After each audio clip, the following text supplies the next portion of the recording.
तो चलिए बच्चों न्यूमेरिकल्स करते हैं कैपेसिटेंस एंड कैपेसिटर्स पर बेस्ड बुकलेट के क्वेश्चंस। इसमें सबसे फर्स्ट अपन देखते हैं question number 2। Question number 2 question number 2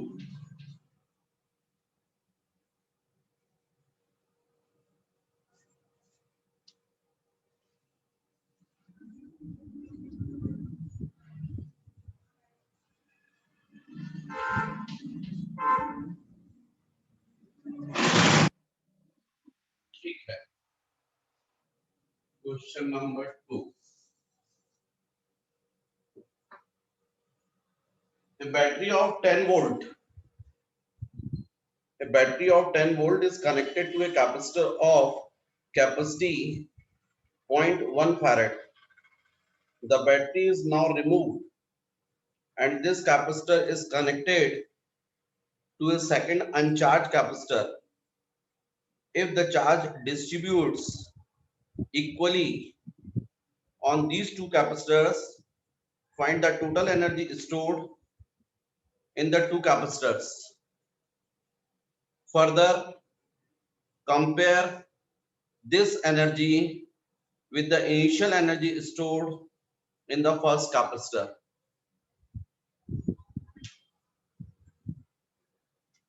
तो ये हो गया कैपेसिटर 0.1 फैरेड और इसको आप कनेक्ट कर रहे हो किससे? 10 वोल्ट बैटरी से। The battery is now removed and this capacitor is connected to a second uncharged capacitor. If the charge distributes equally on these two capacitors, find the total energy stored in the two capacitors.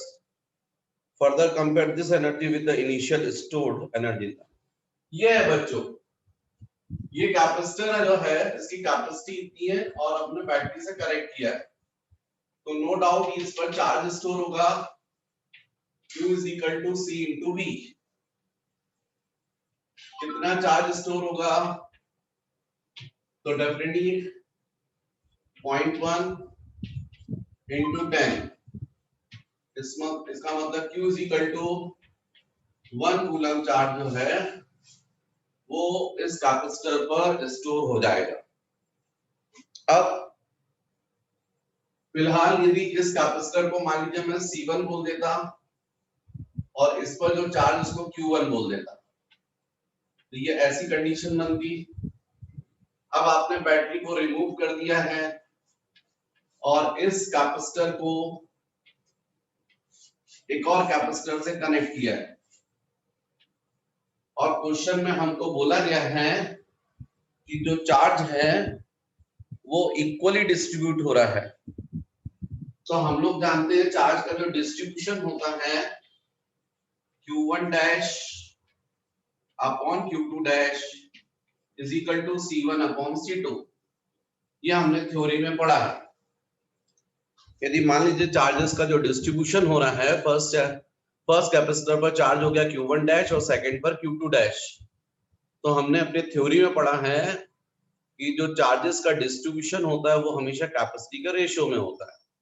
हमको question में बोला गया है कि Q1 dash is equal to Q2 dash, जो charges का distribution हुआ है वो इक्वल हुआ है। ये हमको क्वेश्चन में गिवन है, हमको क्वेश्चन में गिवन है Q1 dash is equal to Q2 dash. तो इसका मतलब हुआ कि Q1 डैश और Q2 dash Q1 dash upon Q2 dash is equal to C1 by C2, तो ये कैंसिल हो जाएगा और C1 is equal to C2। इसका मतलब जो सेकंड कैपेसिटर आपने कनेक्ट किया है उसकी भी कैपेसिटी सेम है। अब यहां पर जब ये इस तरीके से कनेक्ट किया तो अपन को ये क्लियर हो गया। हमको फाइंड करना है फाइनल एनर्जी। तो जो चार्ज था यदि हम फाइनल एनर्जी बोलेंगे तो हमको क्लियर है। देखो बच्चों ये दोनों पैरेलल में है, क्योंकि इस कैपेसिटर की ये प्लेट और ये प्लेट एक ही वायर से कनेक्ट है। जो पोटेंशियल इसका होगा इस प्लेट का, वही पोटेंशियल इसका होगा। ऐसे ही सेकंड प्लेट को इस वायर से कनेक्ट किया आपने। कभी भी टू कंडक्टर्स को यदि हम कनेक्ट करते हैं वायर से, तो चार्ज तब तक फ्लो होता है जब तक कि उनके पोटेंशियल सेम ना हो जाए। इसका मतलब फर्स्ट प्लेट का पोटेंशियल सेम रहेगा, सेकंड प्लेट का भी पोटेंशियल सेम रहेगा। तो मतलब जो पोटेंशियल डिफरेंस यहाँ होगा इन दोनों के बीच में, ये V1 पोटेंशियल, यहाँ भी V1, इसका V2, तो सेकंड प्लेट का भी पोटेंशियल V2। तो यहाँ पर potential difference V1 minus V2, यहाँ भी V1 minus V2। Same potential difference किस कॉम्बिनेशन में होता है? पैरेलल में होता है। पैरेलल में इक्विवेलेंट कैपेसिटी कितनी होती है? C1 प्लस C2 होती है।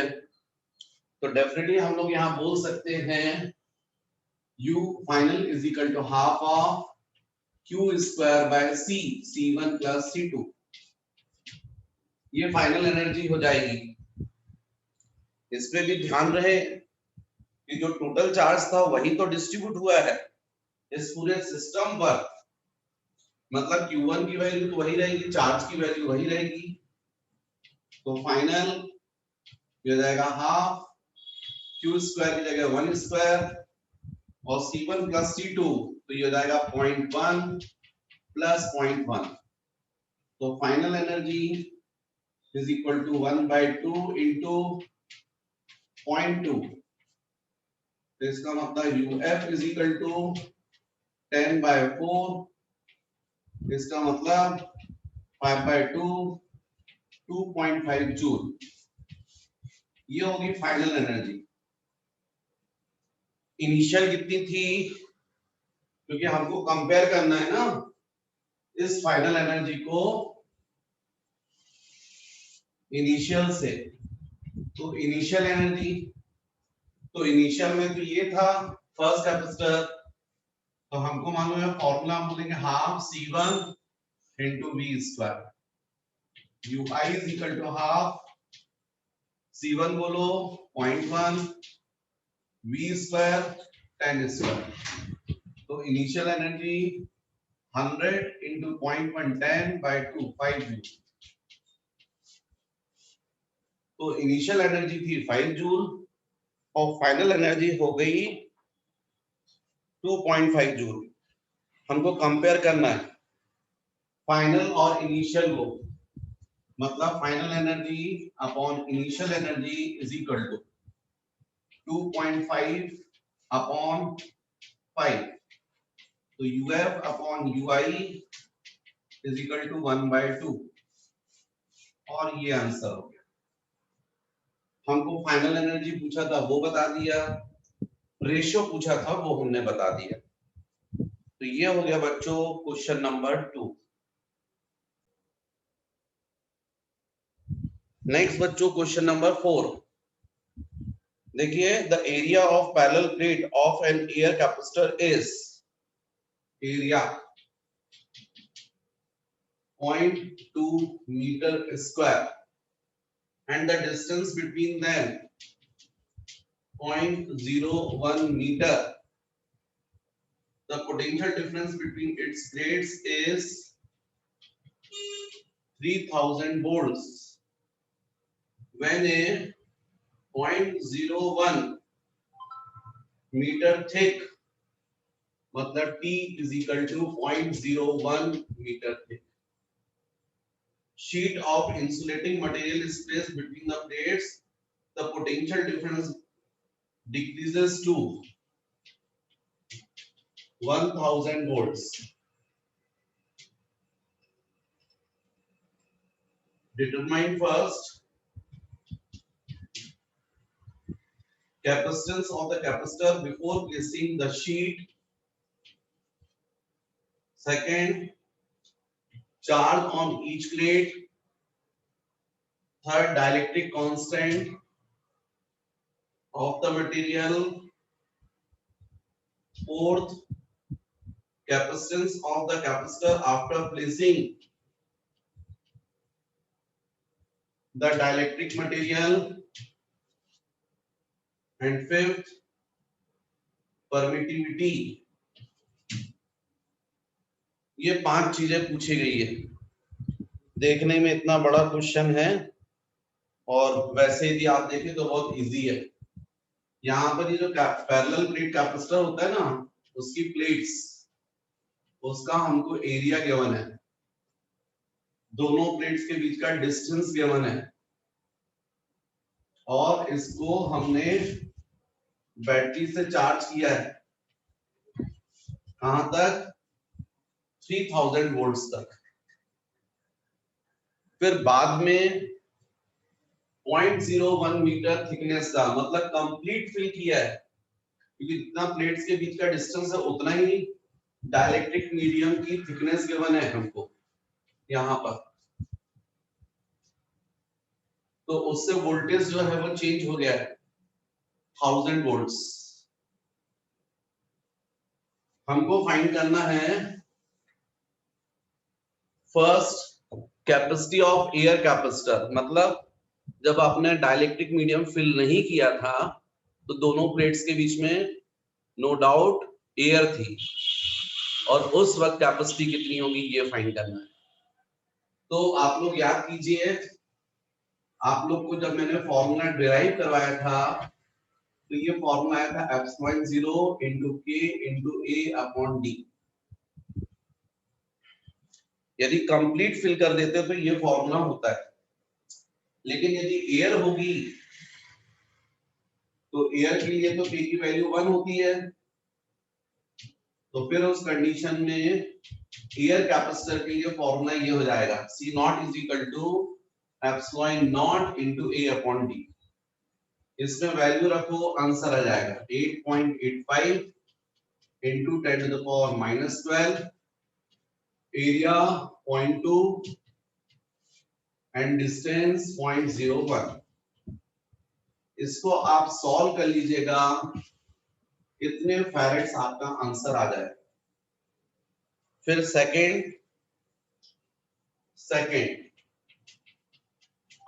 सेकंड आपसे पूछा गया है चार्ज, कितना चार्ज हुआ। तो आपको जब पता है, कैपेसिटी पता है, पोटेंशियल पता है, तो Q = C0 × V1।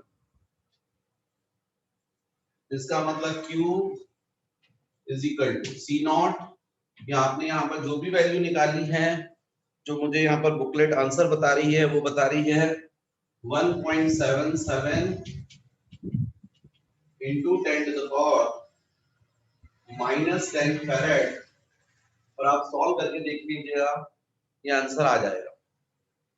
यही कैपेसिटी यहाँ सब्स्टिट्यूट कर दीजिए, 1.77 × 10⁻⁻10 × V1 मतलब 3000। इसको सॉल्व कर लीजिए, इतने कूलम्स चार्ज की वैल्यू आ जाएगी। तो इतना चार्ज स्टोर हो जाएगा 5.31 × 10⁻⁻7 आंसर आना चाहिए। 5.31 × 10⁻⁻7 कूलम्स डेफिनेटली आएगा, आप करके देखिए। फिर हमसे थर्ड पूछा है K की वैल्यू, डाइलेक्ट्रिक कांस्टेंट। बच्चों जब मीडियम होता है तो फॉर्मूला होता है ε0 × k × A/d।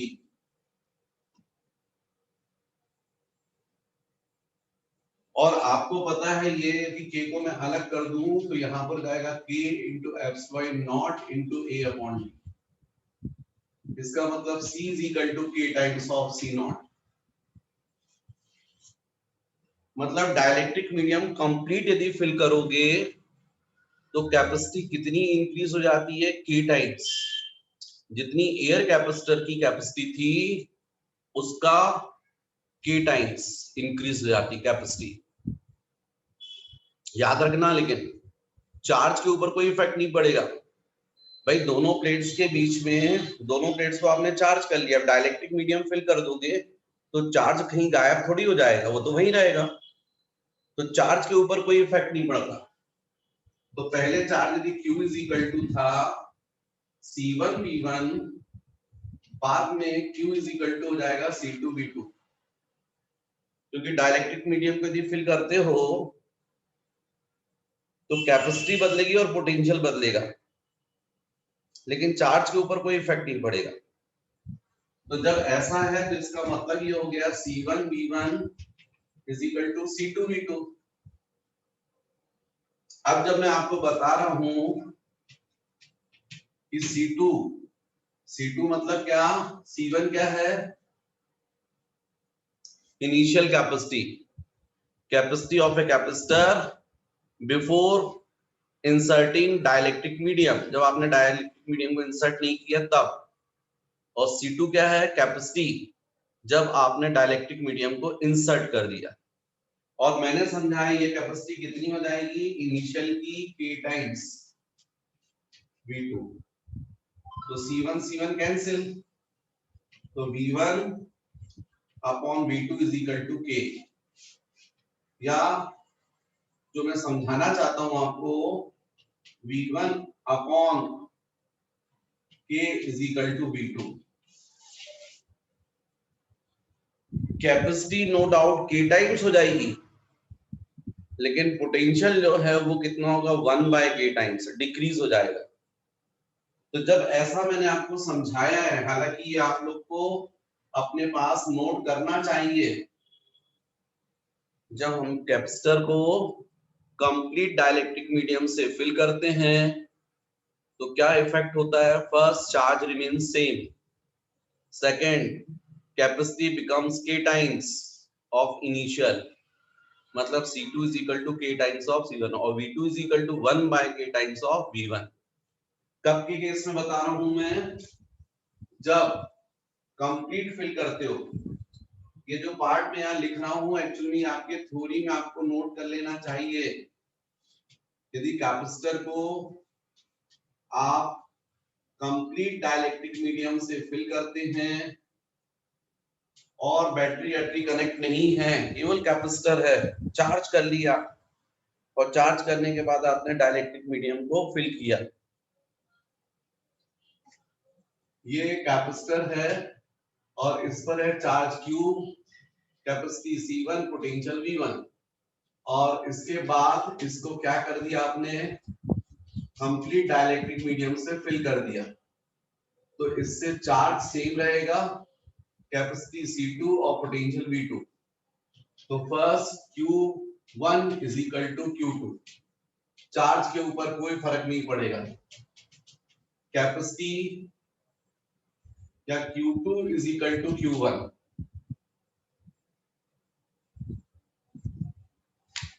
चार्ज जो रहेगा वो क्या रहेगा, same, Q2 is equal to Q1, C2 कितना हो जाएगा, k टाइम्स ऑफ C1, और third potential V2 is equal to 1/k times of V1। ये पॉइंट्स आपको याद रखना चाहिए। ऐसी बहुत सारी चीजें आपको, बहुत सारे कॉन्सेप्ट्स क्वेश्चन करते करते आपको पता चलते जाएंगे।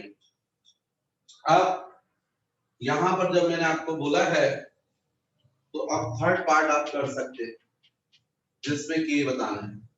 तो V2 is equal to 1/k times of V1, इसका मतलब k is equal to V1/V2। तो हमको क्वेश्चन में बोला गया है कि इनिशियल पोटेंशियल 3000 था और डाइलेक्ट्रिक मीडियम फिल करने के बाद कितना हो गया, 1000 हो गया, ये कैंसिल और k की वैल्यू 3। मैंने थ्योरी में आपको समझाया था, कभी भी डाइलेक्ट्रिक कांस्टेंट की वैल्यू कैसी होती है, ग्रेटर देन 1 और इक्वल टू 1, 1 से कम नहीं होती है, इससे आपका आंसर भी चेक होता है। तो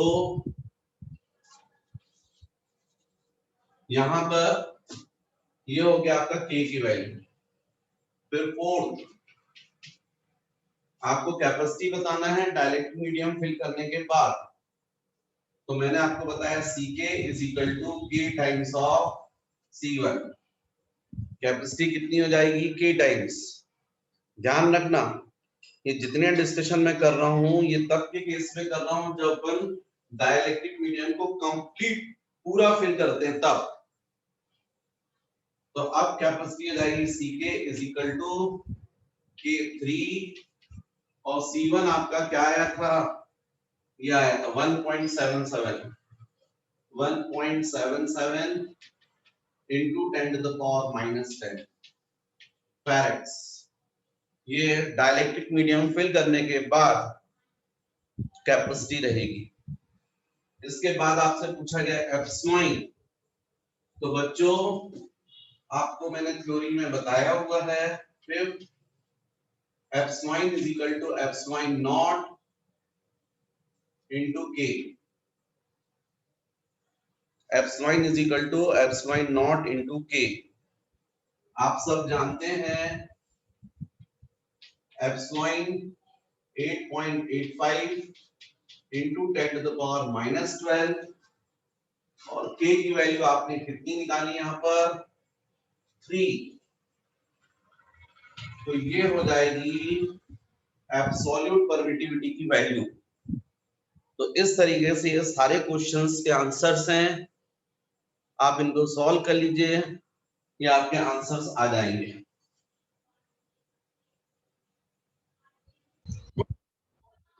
नेक्स्ट बच्चों question number 6।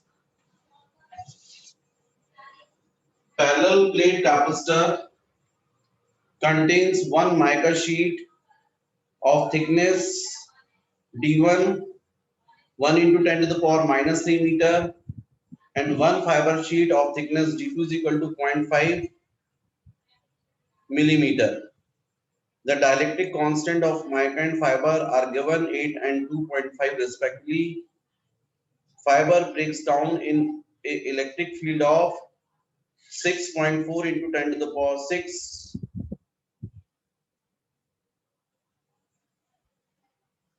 6.4 into 10 power 6 volts per meter.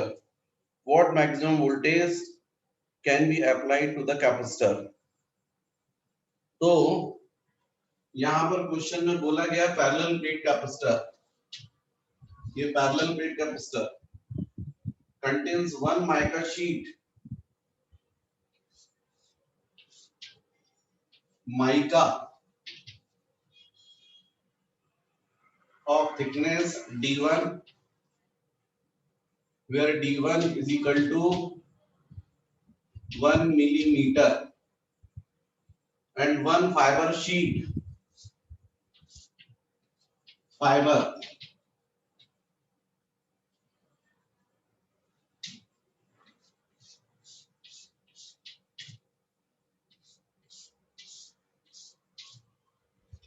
thickness D2 is equal to 0.5 millimeter. The dielectric constant of mica and fiber are 8 and K1, K2. K1 8 and K2 2.5 respectively. Fiber breaks down, fiber मतलब 2 6.4 into 10 to the power 6 volts per meter. What maximum voltage can be applied to the capacitor? क्या है बच्चों, ये जो dielectric medium होते हैं ये non conductor होते हैं, मतलब चार्ज को एक प्लेट से दूसरी प्लेट पर ट्रांसफर नहीं होने देते। जैसे आप लोग के घर में जो 3 पिन सॉकेट होता है जिसमें आप प्लग लगाते हैं, उसमें एक्चुअली में यदि कभी उस सॉकेट में यदि आप उंगली डालेंगे ऑन करके तो आपको करंट लग जाएगा, लेकिन यदि आप उस सॉकेट को स्विच ऑन कर दें उसका और यदि दूर खड़े हैं या पास में भी हैं लेकिन बस उसको टच नहीं कर रहे हैं तो आपको करंट नहीं लगेगा। उसका रीजन ये है कि सॉकेट और आपके बीच में एयर है और वो एयर बिहेव करती है एज ए इंसुलेटर, तो चार्ज को ट्रांसफर नहीं करने देती। पर यदि बहुत वोल्टेज हाई किया जाए तो वही चार्ज एयर में लीक होने लगता है। कभी आप देखिए जो आप लोग के व्हीकल्स होते हैं उसमें एक स्पार्क प्लग होता है और इस तरीके से पॉइंट रहता है और ये बीच में ऐसा गैप रहता है। यहाँ पर वोल्टेज बहुत हाई रहता है तो फिर यहाँ पर स्पार्किंग होने लगती है। मतलब इन दोनों के बीच में पोटेंशियल डिफरेंस वोल्टेज यदि हाई कर दिया जाए तो बीच में जो एयर है उसका इंसुलेशन ब्रेक हो जाता है और चार्ज एयर में लीक होने लगता है। तो वही चीज यहाँ पर बोला गया है कि ये जो पैरेलल प्लेट कैपेसिटर है इसमें एक हमने माइका शीट फिल की है और एक फाइबर। लेकिन ये फाइबर इतना मैक्सिमम वोल्टेज बेयर कर सकता है 6.4 into 10 to the power 6 volts per meter। इससे ज्यादा यदि आपने वोल्टेज किया तो इसका इंसुलेशन जो है वो ब्रेक हो जाएगा और चार्ज लीक होने लगेगा। तो हमसे क्वेश्चन में पूछा जा रहा है कि हम इस पूरे सिस्टम पर कैपेसिटर पर मैक्सिमम कितना वोल्टेज अप्लाई कर सकते हैं, ये क्वेश्चन है। तो बच्चों इस क्वेश्चन को यदि आप सॉल्व करना चाहते हैं तो यहाँ वोल्ट्स पर मीटर है तो एक्चुअली ये इंटेंसिटी की यूनिट है E2, क्योंकि intensity of electric field E is equal to आपको मालूम है potential gradient del V upon del X। E is equal to del V by del X। Del V potential difference और del X distance. Potential difference की unit volts और distance की metre. तो चूंकि unit दी है वोल्ट्स पर metre, मतलब यहाँ पर क्वेश्चन में क्या गिवन है, इंटेंसिटी ऑफ इलेक्ट्रिक फील्ड। इससे ज्यादा इंटेंसिटी आप नहीं कर सकते, अप्लाई नहीं कर सकते, ऐसा हमसे क्वेश्चन में बोला गया है। अब हमको इस पूरे सिस्टम पर कितना मैक्सिमम वोल्टेज अप्लाई कर सकते हैं ये कैलकुलेट करना है। तो जैसा इस क्वेश्चन में गिवन है, जो कैपेसिटर है इस कैपेसिटर में एक डाइलेक्ट्रिक मीडियम फिल नहीं किया है, कुछ पोर्शन माइका से और कुछ पोर्शन फाइबर, ऐसे दो डिफरेंट डाइलेक्ट्रिक मीडियम यूज किए हैं। इसमें से जो फर्स्ट माइका है इसकी थिकनेस गिवन है 1 मिलीमीटर और फाइबर की थिकनेस 0.5 मिलीमीटर। और हमको क्वेश्चन में इनके डाइलेक्ट्रिक कांस्टेंट्स K1 और K2 की वैल्यू गिवन है 8 एंड 2.5। और हमसे बोला गया है कि जो फाइबर है वो कितनी intensity of electric field bear कर सकता है। तो वो क्वेश्चन में गिवन है 6.4 into 10⁶ फाइबर। मैक्सिमम वोल्टेज हम कितना अप्लाई कर सकते हैं, क्योंकि क्या होता है जब कैपेसिटर पर आप वोल्टेज बढ़ाते जाओगे ना या पावरफुल वोल्टेज करते जाओगे तो ये चार्ज को स्टोर तो करेगा, यहाँ प्लस या माइनस, नो डाउट इसकी कैपेसिटी बढ़ती जाएगी क्योंकि Q is equal to CV। आप वोल्टेज इंक्रीज करोगे तो चार्ज भी इंक्रीज होगा। जैसे वाटर टैंक होता है उसमें आप वाटर भरते जाओगे तो एक कंडीशन ऐसी आएगी कि उसके बाद पूरा वाटर फिल हो जाएगा, उसके बाद ओवरफ्लो होने लगेगा। वही चीज यहां भी हो रही है कि जब आप यहाँ वोल्टेज इंक्रीज करते जाओगे तो चार्ज की वैल्यू इंक्रीज होती जाएगी और वोल्टेज बढ़ता जाएगा और एक कंडीशन के बाद फिर वो चार्ज स्टोर नहीं रहेगा बल्कि लीक होने लगेगा, मतलब इस प्लेट से इस प्लेट पे जाने लगेगा। ये जो डाइलेक्ट्रिक मीडियम है इसके इंसुलेशन को ब्रेक कर देगा। तो यहां पर फाइबर ये मैक्सिमम इंटेंसिटी इतनी बेयर कर सकता है, ऐसा क्वेश्चन में गिवन है। और इस पूरे कैपेसिटर पर हम मैक्सिमम कितना वोल्टेज अप्लाई कर सकते हैं वो हमको फाइंड करना है। तो बच्चों, आप लोग ने जब गॉस थ्योरम पढ़ा था तब भी मैंने आपको बताया था कि जब दो प्लेट्स होती हैं और उसके बीच में जो इंटेंसिटी ऑफ इलेक्ट्रिक फील्ड होती है, resultant intensity of electric field, उसका फॉर्मूला होता है E = sigma upon epsilon naught into K। Sigma का मतलब चार्ज डेंसिटी, तो इस प्लेट पर चार्ज Q है और इस पर -2, और ये दोनों प्लेट्स जो है उनका एरिया इक्वल है, इसलिए चार्ज डेंसिटी कैसी रहेगी, same, charge upon area same रहेगी। तो intensity of electric field equal to charge density upon epsilon naught into K, ये फॉर्मूला होता है।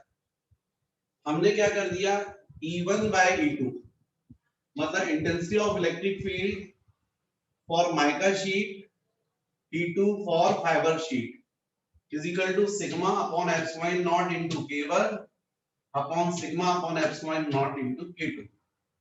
भाई सिग्मा नहीं बदलेगा, एप्सिलॉन नॉट नहीं बदलेगा, लेकिन डाइलेक्ट्रिक कांस्टेंट की वैल्यू तो चेंज हो रही है। तो इसके लिए 1 के लिए, माइका के लिए 1 यूज किया है मैंने और फाइबर के लिए 2। तो dielectric constant of mica, dielectric constant of fibre, ये कैंसिल हो गया तो K2 by K1। तो इस तरीके से E1 by E2 is equal to K2 by K1। Question में हमको मैक्सिमम इंटेंसिटी फाइबर कितनी बेयर कर सकता था वो गिवन थी, तो हमने E2 को क्रॉस मल्टीप्लाई कर दिया। जिस वक्त फाइबर की इंटेंसिटी E2 होगी उस वक्त माइका की इंटेंसिटी कितनी होगी, E1 कितनी होगी अपन फाइंड कर सकते हैं, क्योंकि K2 हमको क्वेश्चन में गिवन है 2.5, E1 गिवन है 8, और फाइबर कितनी इंटेंसिटी बेयर कर सकता है 6.4 into 10 to the power 6। Substitute कर दिया, सॉल्व किया तो E1 की वैल्यू आ गई 2 into 10 to the power 6। इसका मतलब जिस वक्त फाइबर पर इंटेंसिटी ऑफ इलेक्ट्रिक फील्ड होगी 6.4 into 10 to the power 6, उस वक्त माइका पर इंटेंसिटी होगी 2 into 10 to the power 6। अब एक प्रकार से ये दो कैपेसिटर माने जाएंगे जो कैसे हैं सीरीज में, जो कैसे कनेक्ट है सीरीज में। और सीरीज में मैंने आपको समझाया है total potential difference del V is equal to होता है del V1 plus del V2। तो del V is equal to del V1 plus del V2। अब बच्चों, आप लोग को पता है by definition of potential gradient E is equal to del V upon del X। Intensity of electric field is equal to the potential difference upon distance. यहां पर potential difference कितना है V1 और यहां का डिस्टेंस कितना है D1। तो इसका मतलब ये हुआ E1 is equal to V1 by D1। तो E1 into D1 is equal to V1। तो V1 की जगह मैंने सब्स्टिट्यूट कर दिया E1 into D1 और V2 की जगह पर E2 into D2। ये हो गया total potential difference across capacitor. अब E1 की वैल्यू हमने निकाल ली है 2 into 10 to the power 6, और इसका डिस्टेंस या थिकनेस हमको गिवन है 1 मिलीमीटर, मतलब 10 to the power -3 plus E2 की वैल्यू हमको क्वेश्चन में गिवन थी 6.4 into 10 to the power 6। D2 की वैल्यू हमको क्वेश्चन में गिवन है 0.5 millimetre, 0.5 into 10 to the power -3। यदि आप इसको सॉल्व करें तो ये जाएगा 10 to the power 6 into 10 to the power -3 मतलब 10 to the power 3। तो ये जाएगा 2 into 10 to the power 3 और 6.4 into 0.5, 0.5 मतलब 1/2, तो 6.4 by 2 जाएगा 3.2, 10 to the power 6, 10 to the power -3 कितना जाएगा 10 to the power 3। इन दोनों को ऐड करेंगे तो कितना जाएगा 5.2 into 10 to the power 3 volts, मतलब 50 to 100 वोल्ट्स। इतना आप इसका मतलब पोटेंशियल डिफरेंस मैक्सिमम अप्लाई कर सकते हो। इससे ज्यादा वोल्टेज यदि अप्लाई किया आपने हाई वोल्टेज, तो ये जो डाइलेक्ट्रिक मीडियम है इनका इंसुलेशन ब्रेक हो जाएगा और चार्ज जो है वो इस प्लेट से इस प्लेट पर लीक होने लगेगा। तो फिर कैपेसिटर का कोई मतलब नहीं है। जैसे मान लीजिए ऊपर वाटर टैंक है आपके घर पर, और यदि वो वाटर टैंक लीक कर रहा है तो फिर उस वाटर टैंक का कोई मतलब नहीं है, क्योंकि उसमें आप वाटर भरोगे और वो वाटर लीक हो जाएगा, टैंक में रुकेगा नहीं। ऐसे ही एक्चुअली में कैपेसिटर का रोल क्या है, चार्ज को स्टोर करना। यदि स्टोर करता है तब तो ठीक है, पर चार्ज यदि एक प्लेट से दूसरी प्लेट पर लीक हो गया, फ्लो कर गया, तो फिर कैपेसिटर का कोई मतलब नहीं है। तो इसका मतलब आप यहां पर जो इस कैपेसिटर पर मैक्सिमम वोल्टेज अप्लाई कर सकते हैं वो 50 टू 100 वोल्ट्स है। जब इतना वोल्टेज आप अप्लाई करोगे तो यहां पर इंटेंसिटी जो होगी वो कितनी होगी, 6.4 इंटू 10 टू द पावर 6, और इस वक्त फर्स्ट पर इंटेंसिटी होगी 2 इंटू 10 टू द पावर 6। इससे जैसे ज्यादा अप्लाई कर दोगे तो यहां पर इंटेंसिटी इंक्रीज हो जाएगी, वोल्टेज इंक्रीज हो जाएगा, और ये परमानेंट खराब हो जाएगा और चार्ज क्या होने लगेगा, लीक होने लगेगा। तो मैक्सिमम वोल्टेज जो आप अप्लाई कर सकते हो कैपेसिटर पर वो है 50 to 100 volts. Question number 8, an electric field E naught 3 into 10 to the power 4 volts per meter is established between the plates 0.05 meter apart of a parallel plate capacitor.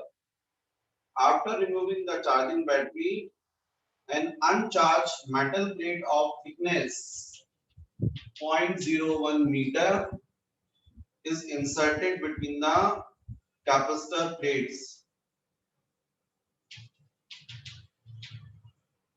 Find the potential difference across the capacitor before, after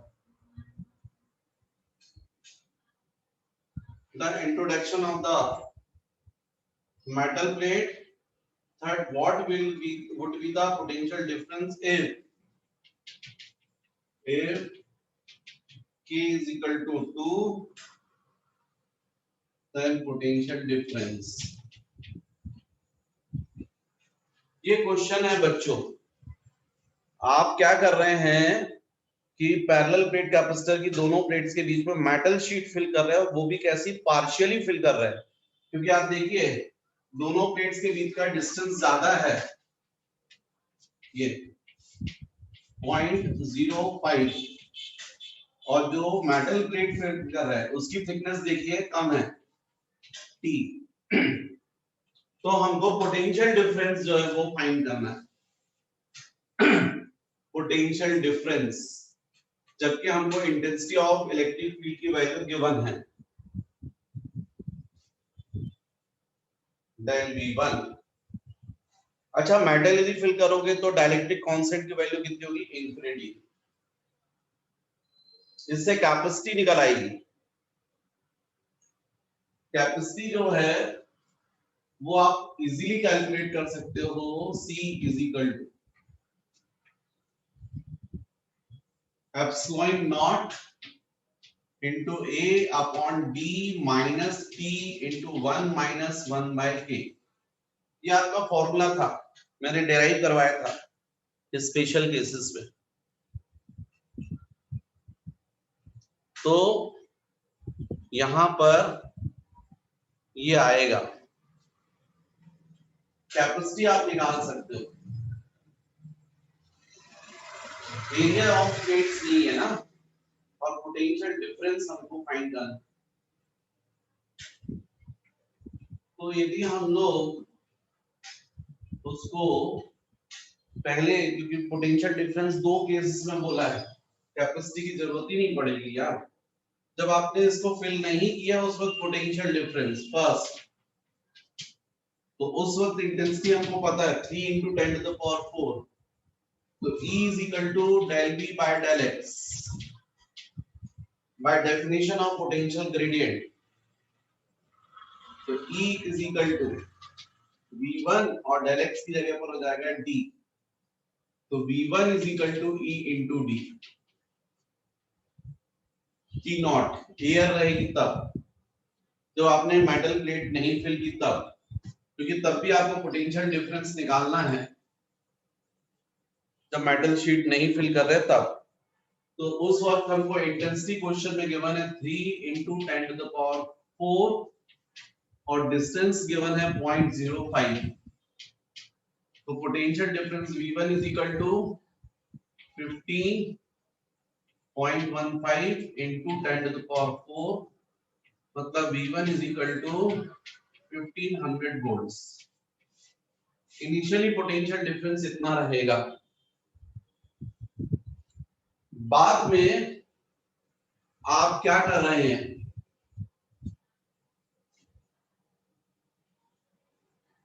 बाद में आप जो है second case जब partially fill करोगे,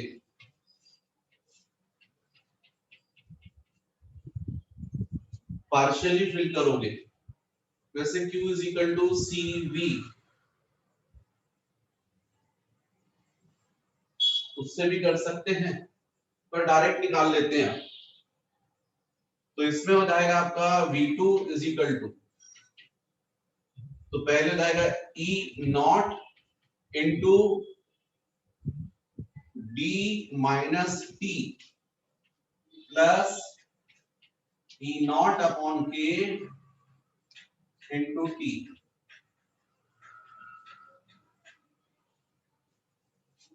ये जो मैंने लिखा है आप समझिएगा, दोनों प्लेट्स के बीच में जब आप डाइलेक्ट्रिक मीडियम फिल कर दोगे T थिकनेस का और दोनों प्लेट्स के बीच का डिस्टेंस है D, तो जहां तक मेटल है उसके बाद ये जो बचा हुआ पार्ट है उसमें एयर है, तो एयर के कारण पोटेंशियल डिफरेंस होगा।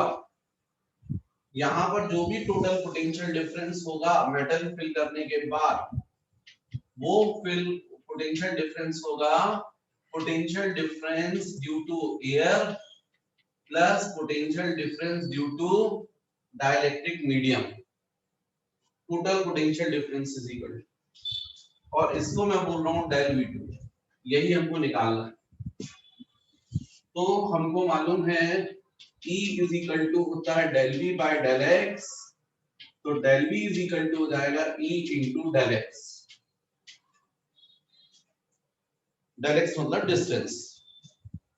तो potential difference after inserting metal plate is equal to potential difference due to air, air की वजह से जाएगा E0 इंटू डिस्टेंस। तो एयर कितने पार्ट में, T थिकनेस की मेटल प्लेट है तो बाकी बचे हुए पार्ट में एयर है, मतलब बाकी बचा हुआ पार्ट में होगा D माइनस T प्लस, फिर डाइलेक्ट्रिक मीडियम की वजह से तो फिर से intensity E dash into T, metal की वजह से जो है intensity of electric field suppose E dash और इसकी थिकनेस है T, डेल X की जगह T, लेकिन ये इंटेंसिटी कितनी होगी, तो आप सबको मालूम है जब भी आप फॉर्मूला लिखते हैं 1/4 pi epsilon naught into Q by R, ये कहां लिखते हैं, एयर में, और जब डाइलेक्ट्रिक मीडियम होता है तो K लिख देते हैं।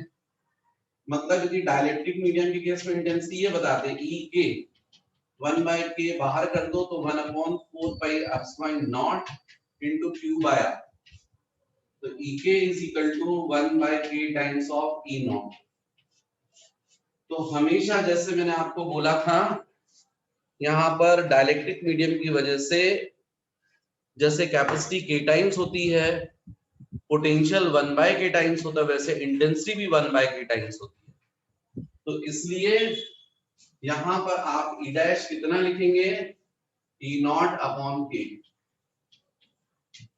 अब यहाँ वैल्यू रख दीजिए, तो E0 की वैल्यू कितनी है, 3 × 10⁴, डिस्टेंस हो गया 0.05 माइनस 0.01 प्लस यहां पर हो जाएगा E0 3 × 10⁴ upon K, infinity, metal के लिए इंफिनिटी, इनटू थिकनेस 0.01।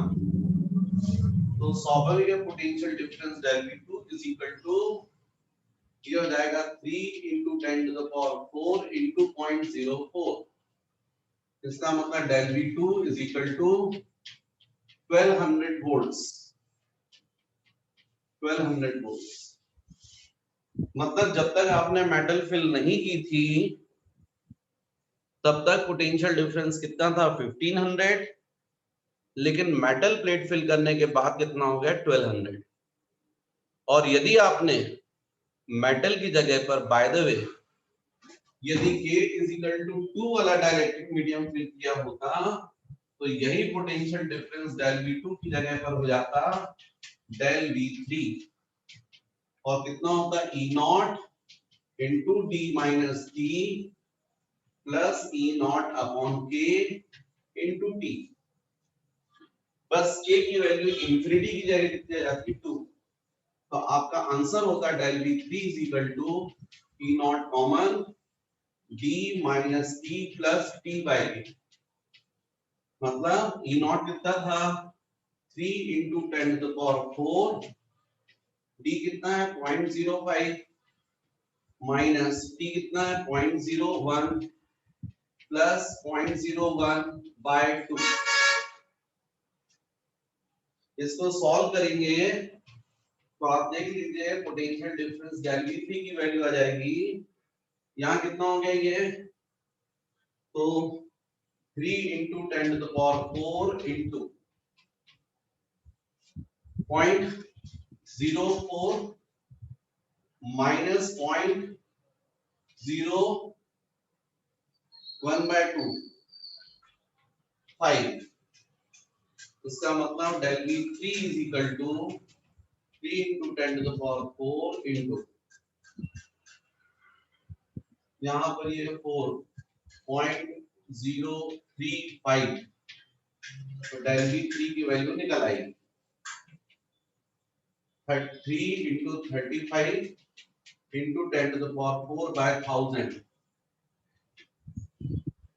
इसको आप सॉल्व कीजिएगा तो आपका आंसर आना चाहिए 1350 वोल्ट। 1350 वोल्ट आंसर आना चाहिए। तो ये है बच्चों क्वेश्चन नंबर 8।